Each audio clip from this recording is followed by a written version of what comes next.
Karena tadi disebutkan tentang Bambang Tri dan Gus Nur, ya, saya sedikit mengkorelasikan ke situ. Di dalam bukunya, ya, Bambang Tri mengatakan bahwa nggak tahu Jokowi undercover 1 atau 2, ya. Karena ijazah Jokowi itu palsu yang SMA, maka yang UGM S1 itu pasti palsu. Dengan argumentasi bahwa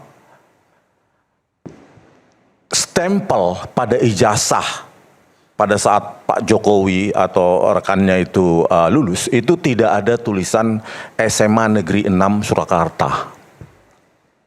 Sementara punyanya Pak Jokowi ya, SMPP 40, terus di dalamnya ada SMA Negeri 6 Surakarta. Dengan argumentasi bahwa bagaimana tahu bahwa itu akan menjadi SMA 6 Surakarta, padahal itu masih SMPP 40 dan SMA 6 Negeri 6 Surakarta itu berdiri berapa tahun kemudian. Itu argumentasinya dalam Jokowi undercover. Jadi kita sudah tersesatkan, ya, oleh Bambang Tri ini. Saya juga korban loh.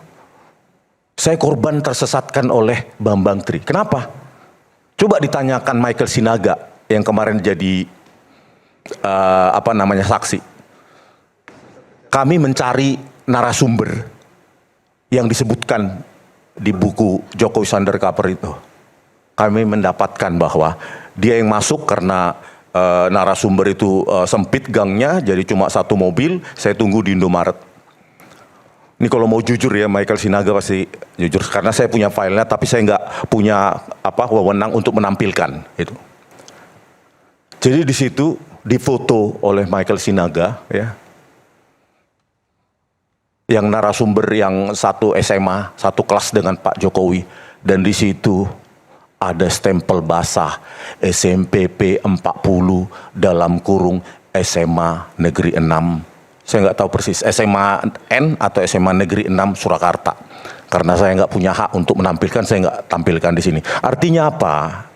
Bahwa banyak fakta yang di buku Bambang Tri itu salah. Dan kita itu semua tersesatkan. Kita harus membuka diri juga dengan fakta-fakta semacam ini. Jangan disembunyikan juga bahwa itu salah. Membuka diri juga, saya pun membuka diri, semoga Bang Roy Suryo juga membuka diri. Nah, karena saya mencari data sendiri ke lapangan, maka saya tidak pakai asumsi. Bang Refli Harun nggak cari data ke lapangan, mungkin ke kuburan ya. Nah, kalau Bang Al-Katiri juga enggak. Saya cari data, biaya sendiri, bensin sendiri, tol sendiri, dan itu saya temukan. Dan kita tersesatkan oleh buku Jokowi undercover oleh Bambang Tri. Itu terkonfirmasi. Silakan Michael Sinaga, jujurlah dan coba ditanyakan nanti di podcast kan. Artinya terbukalah. Kita sama-sama terbuka untuk mencari kebenaran ini. Bahwa memang ada tulisan dalam kurung SMA Negeri 6 Surakarta. Itu harus diakui juga. Gitu. Dan harapan saya, ya, semoga ini bukan hanya menjadi laboratorium hukum, tapi laboratorium ilmiah juga. Gitu loh, jangan saling melecehkan, merendahkan gitu. Biarkan itu menjadi edukasi untuk semua. Karena belum tentu juga Pak Roy Suryo salah. Tetapi apapun hasil nanti dari persidangan, kita mendapatkan pelajaran hukum. Saya juga menjadi banyak belajar hukum. Dan kalau bisa dari pihak Pak Roy Suryo juga, saya juga mendapatkan pelajaran ilmiah juga, jadi berimbang gitu. Tapi ingatlah bahwa saya membuka diri untuk kebenaran-kebenaran yang terserpih-serpih itu jalanan. Ayolah, misalnya kita mencari kebenaran, misalnya Bang Refli Harun besok podcast dengan Michael Sinaga, benar nggak kata Rismon itu? Atau kita laporkan pencemaran nama baik, gitu. Tunjukkan, oh iya memang ada SMPP 40 dalam kurung SMA Negeri Surakarta. Saya salut kalau Bang Refli besok podcast tentang itu. Oke, terima kasih. Saya klarifikasi sedikit. Ini penting, saya klarifikasi. 1 menit aja. Di dalam sidang Bambang Tri itu kan banyak mengatakan bahwa itu masalah SMA, ijazah SMA dan sebagainya. Ya kan? Sehingga TPUA waktu itu diundang untuk gelar perkara. Pertanyaan saya, pernah nggak diuji laboratorium ijazah SMA-nya itu? Faktanya di gelar perkara itu yang didiskusikan, yang dibicarakan adalah S1. Dan yang di laboratorium juga S1. Ya kan? Nah, jadi pemahaman di dalam permohonannya itu saya juga baca, judulnya juga masalah ijazah S1. Memang di dalamnya ada SMA. Oke. Makanya kalau dikatakan, oh kalau yang Bambang T itu tidak ada ya suara-suara ijazah SMA. Pertanyaan saya, kenapa yang di laboratorium ijazah S1? Kalau yang dimasalahkan ijazah SMA. Terima kasih. Silakan Bung Refli. Terima kasih ya. Satu, jangan pernah berasumsi bahwa apa yang dilakukan oleh penyidik itu sudah pasti benar. Kadang-kadang kita tidak lagi menghargai azas presumption of innocence, tapi presumption of guilt. Kenapa? Seolah-olah kalau sudah dilakukan proses penyelidikan, penyidikan, penersangkaan, limpah ke kejaksaan, pengadilan, seolah-olah itu pasti benar. Ya prosedurnya iya benar, prosedur. Tapi substansinya kan belum tentu benar. Kok bisa begitu? Ya kami sudah membuktikan bahwa substansinya salah ketika kita menang di Prapit mengenai penggeledahan, penahanan, dan penangkapan. Itu kan fakta. Laboratorium. Itu fakta bahwa polisi salah, penyidik salah. Jadi kita udah menang satu sesungguhnya. Yang lain kan belum terbukti. Tapi kita udah menang satu. Nah, itu satu hal ya. Hal yang lain, jangan lupa tadi kalau kita bicara tentang restoratif justice, ini sudah mengulang sesungguhnya. Ini kan ilmu hukum yang paling gampang, yaitu lex superior derogat legi inferior. Jadi hukum yang tinggi mengalahkan yang bawah. Jadi kalau kita bicara restoratif justice dalam konteks Perpol 8/2021, itu keliru. Karena mengenai restoratif justice itu sudah diatur dalam KUHP yang baru. Undang-Undang nomor 20 2025. Tidak boleh Perpol itu mengalahkan undang-undang. Perpol itu pangkatnya bawah sekali. Jadi kalau ketika kemudian sudah ada KUHP yang baru dan kemudian masih menggunakan Perpol itu salah. Kecuali kalau sama-sama KUHP. KUHP 881 dengan KUHP 20 2025. Maka Anda menggunakan pasal peralihan 361 huruf A. Tapi kalau misalnya KUHP baru dengan Perpol itu keliru, saya katakan. Kan itu untuk menghindari cara penyidik untuk menghindari adanya klausul soal 5 tahun itu. Itu bukan kita nggak paham. Makanya digunakan Perpol. Karena di Perpol itu 8/2021 tidak ada klausul yang ancaman hukumannya minimal 5 tahun. Makanya kemudian lolos 3 orang itu. Itu bukan kita nggak paham ya. Dia itu kan ilmu hukum yang paling sederhana. Kemudian laboratorium belajar hukum. Wah enak sekali kita ngomong ya. Nanti kita tunggu pengadilannya, pokok perkaranya. Di situ kita akan belajar hukum, kita akan begini dan lain sebagainya. Bro, yang kita pertaruhkan itu adalah nasib orang. Untung Mas Roy dan Dr. Tifa tidak ditahan. Coba kalau dia ditahan sejak tanggal 13 November 2025 yang lalu. Bayangkan, mau menggantikan posisi Mas Roy untuk laboratorium hukum. Makanya kita defense dari awal. Ini kan bukan hanya soal apakah ini laboratorium hukum atau tidak, tapi membela the idea of democracy, constitutionalism. Konstitusi mengatakan seperti yang saya katakan di sini juga, jualan kecap berkali-kali, yaitu bahwa konstitusi kita sudah mengatur kebebasan berserikat dan berkumpul, menyatakan pendapat baik secara lisan maupun tulisan. Dan itu adalah sebuah yang diglorifikasi mengenai perubahan konstitusi pada tahun 1999 sampai 2002. Terutama tahun 2000 ketika pasal-pasal tentang hak asasi manusia masuk. Kita mengglorifikasi itu sebagai kebebasan. Dan pers atau jurnalisme itu menikmatin juga. Nggak ada lagi yang namanya, dulu ada yang namanya perusahaan, harus ada perusahaan pers, siup dan lain sebagainya. Tidak ada undang-undang subversi dan lain sebagainya. Kemudian lebih dihargai Dewan Pers dan lain sebagainya. Karena ini the idea of democracy, ini adalah the idea of constitutionalism, maka kita defend, kita bela itu. Instead of hanya bicara tentang pidana, Prapit dan lain sebagainya. Kita membela sesuatu yang lebih besar. Makanya ketika Mas Didi tadi bicara tentang equality before the law, pasal 28 di ayat pasal 28 di Undang-Undang Dasar 45, ya dia mengatakan, Anda kalau mau menegakkan hukum, equal dong. ya kan? Kalau misalnya hak ke jaksa itu berargumentasi bahwa pasal 32 ayat 1 dan pasal 35 itu adalah delik umum dan negara tidak kehilangan hak untuk menuntut, maka tuntut juga orang yang kemudian melakukan restoratif justice, karena pencabutan laporan polisi katanya hanya berlaku untuk pasal delik aduan. Tapi kalau dia delik umum, negara tidak kehilangan hak. Itu kata jaksa. Nah, makanya saya minta di forum ini, tolong jaksa, Anda tuntut juga dong Rismond dengan pasal 32 ayat 1 dan pasal 35. Karena menggunakan Perpol 881 itu bagi saya adalah penyelundupan hukum. Tapi masalahnya bro, saya katakan, yang berkuasa ini bukan saya, bukan Refli Harun. Yang berkuasa ini adalah sebuah institusi negara yang bisa diintervensi oleh orang lain. Masa kita nggak paham seperti ini? Ya kan? Kekuasaan, uang dan lain sebagainya bisa bermain dalam kasus apapun. Ya, tanyakan pada diri kita masing-masing. Apakah kita jujur dan lurus? Apakah kita tidak menerima sesuatu? Apakah sesuatu itu sudah kita dapatkan? Kalau kita mau jujur, maka disitulah kebenaran akan terlihat. Tapi kalau tidak jujur, udahlah, orang udah tahu. Rakyat Indonesia sudah tahu siapa yang jujur dan tidak jujur. Wassalamualaikum warahmatullahi wabarakatuh. Mas Roy dulu. Oke. Baik, kalau saya dulu, saya tadi pesan ke atas, jadi saya akan tutup ini dengan saya akan closing statement dengan dua hal. Yang pertama, yang kita bicarakan ini bukan soal seperti tadi, bukan soal ijazah saja. Tapi sebuah proses ya. Kalau ijazah itu memang ada, mau sedemikian Mas Aiman, mau sedemikian kualitasnya itu dibuat, misalnya dicarikan betul, ya, cari kertas lama tahun 85, oke. Carikan tinta lama, oke. Tapi cara menghasilkan ijazah itu harus benar.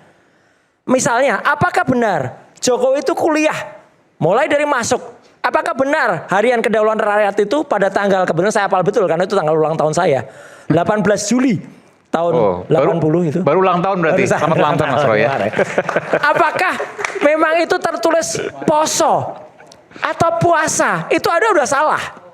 Perkuliahannya, apakah memang benar itu diikuti betul perkuliahannya? Apakah nilai-nilai tadi itu apakah SKS-nya juga betul? Jumlahnya, apakah benar dia menempuh 160 SKS lebih? Ataukah hanya 122 SKS? Apakah misalnya dia kalau S1 tuh ada yang namanya pendadaran. Nah kalau saya tadi pesan moga-moga masih bisa tampil. Oke, kalau S3 itu namanya adalah ujian terbuka ya. Tadi sudah termasuk yang boleh tampil ini ya. Ya, jadi artinya apa? Ada kalau ini tampil itu adalah kalau dokter itu ada ujian tertutup, ada ujian terbuka. Ya, ujian terbuka saya tanggal 23 Januari tahun 2024. Ya, apakah Jokowi punya foto ini? Nah, ini. Ini jelas. Jadi ini 23 Januari 2024. Kalau orang ditanya, kok itu sudah pakai toga? Iya betul, sudah pakai toga. Karena waktu itu saya setelah ujian, langsung rapat dinyatakan sudah lulus Mas Aiman sebelah kiri itu. Ya, sebelah kanan ini saya belum lulus. Jadi apakah Raja Jawa yang kemudian sekarang kita pertanyakan ini mengikuti proses-proses seperti ini atau enggak? Dia ini doktor ya. Dia S1 aja diragukan apalagi S3 kayak gini. Wisudanya, foto berikutnya, foto terakhir yang ingin saya tampilkan. Nah, apakah memang ada dia punya foto seperti ini? Ini wisuda beneran ini di Sentul International Convention Center pada tanggal 6 Maret 2024. Kalau dicari gambar saya di situ mungkin susah. Jokowi juga katanya punya foto kayak gini. Coba fotonya sebanyak ini atau enggak orangnya? Enggak bisa ada gambarnya Jokowi semua mungkin. Tapi kemudian di sini muncul foto saya. Jadi artinya Mas Aiman, kita ini sudah asli nih ya, bukan AI. Asli kalau ini bukan AI. Artinya apa teman-teman semua? Ya, kita ini diributkan dalam waktu mungkin 2 tahun. Mungkin kalau dari 2013, mungkin sudah sekian tahun. Dengan pertunjukan yang tidak lucu. Pertunjukan tidak lucu itu bisa digambarkan dengan bumi gonjang-ganjang, langit gelap-gelap. Ya. Ini yang membuat Indonesia gelap. Nih, Indonesia itu sekarang jadi gelap kayak gini nih. Gunungannya jadi hitam. Gara-gara apa? Gara-gara Petro yang mengejar gajah Modo. Tolong diakui aku, tolong diakui aku. Aku tolong diakui aku, tolong diakui aku. Lah gak pernah sampai ini membuat kepalsuan. Dia mau mengakui. Padahal sebenarnya contohnya sederhana aja. Inilah contohnya. ya temui saja misalnya orang-orang yang dulu. Itu namanya adalah Bathara Guru. Ya, saya kemarin diragukan ijazahnya. Ketemu saya dengan beberapa profesor dan mereka ada mengaku itu. Clear. Jokowi ketemu aja dengan Pak Kasmujo yang dulu bolak-balik. Ya, itu ketemu saja dan kemudian diakui. Jangan kemudian malah mengerahkan para ada Sengkuni ya, ini Sengkuni dia. Ada Sengkuni ikut, itu asli jasanya. Kamu sendiri gak asli, udah jadi zombie. Bahkan banyak lagi nih, nah ini. Yang pelolak, ya, advokat palsu ini, didampingi. Boleh dong itu jasa palsu. Boleh dong jasa palsu. Wah, ini juga tambah ini. Tapi itulah semua. Jadi kesimpulannya, yang membuat gaduh ini adalah orang yang buat Indonesia gelap seperti Raja Jawa palsu ini. Sekian, terima kasih. Assalamualaikum. Silakan. Ya, terima kasih Mas Saiman. Jadi kalau saya cermati dari semua tadi teman-teman menyampaikan, intinya kita harus masuk ke pokok persidangan. Iya dong, benar. Karena kenapa? Seluruh argumentasi hukum yang disampaikan itu hanya bisa dikupas tuntas di pokok persoalannya. Seluruh syarat-syarat formil dan material hanya bisa diuji di persidangan. Kan gitu. Ya, keabsahan alat bukti, kualitas dan segala macam relevansinya itu hanya di persidangan. Jadi kalau saya mencoba mencermati dari Bang Al-Katiri, dari Bang Refli dan lain-lain terkait dengan Mas Roy dan Bu Tifa, ya memang kita harus lihat di persidangan. Karena kenapa? Karena apa yang tadi disampaikan, termasuk juga tadi main wayang tadi, apakah itu nanti bisa disidangkan kan belum tentu. Disidang Tapi kalau kita berbicara mengenai pembuktian dan apalagi kalau mereka mengatakan mereka yakin dan benar, kan itu forumnya. Ya. Jadi bersama dengan ini, ya mungkin terlalu banyak kalau saya mengkomentari semua. Tapi intinya kita masuk ke persidangan. Intinya prapitnya kemarin sudah ditolak, malah disampaikan yang kurang lebih adalah mengulur-ngulur waktu, mohon maaf nih izin ya. Dan untung ada putusan prapit itu menurut saya. Karena tentu saya mau coba lurusin tadi rekan saya ini, tentu ketika hakim menemukan sesuatu dan di dalam putusannya disampaikan, itu menjadi hukum juga. Jadi bisa digunakan. Jadi saya mencoba untuk jangan emosi. Tetapi kalau memang kita benar, tenang aja. Tenang aja. Udah pasti tadi disiarkan tadi itu yang Ibu Ova kan, itu kan sudah jelas. Itu otoritas yang menyampaikan. Kalau otoritas negara sudah menyampaikan masih juga tidak dianggap, ya itu kan memang berarti memang tidak bisa selain kita tes di hukum kan gitu. Sehingga yang ingin saya sampaikan kepada semua kita, yuk kita kawal proses ini, kita lihat nanti. Mudah-mudahan prapitnya nanti bagaimana silahkan gitu kan. Kemudian nanti Bu Tifa juga kita lihat putusan selanya seperti apa. Tetapi kalau saya lihat Kapan? Putusan selah kapan sih? hari Kamis ini. kalau nggak salah lusa ya. Kan? Kamis ya Bang ya. Ya. Kamis lusa ya. Ya. Oke, itu putusan Jadi selah. Oke. saya pikir apa yang kita discuss ini semua tadi ya harus masuk ke pokok permasalahan Mas Aiman. Jadi dengan ini saya sampaikan udah bagus, sudah sangat bagus karena mereka mengkomentari berbagai hal mengenai hukum dan sebagainya. Itu di situ di persidangan. Dan oleh karena itu saya hanya mengambil benang merahnya. Terima kasih atas masukan-masukannya. Tentu negara melalui jaksa penuntut umum akan membuktikan.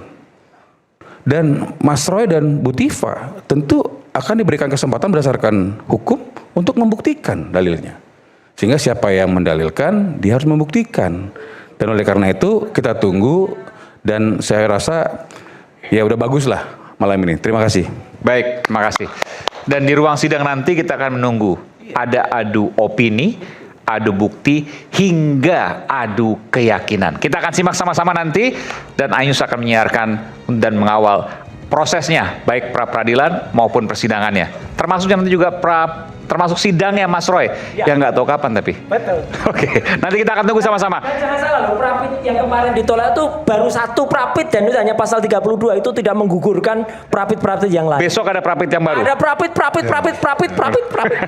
Pokok Sampai bertemu pekan depan. Salam. Prapit semua. Terima kasih.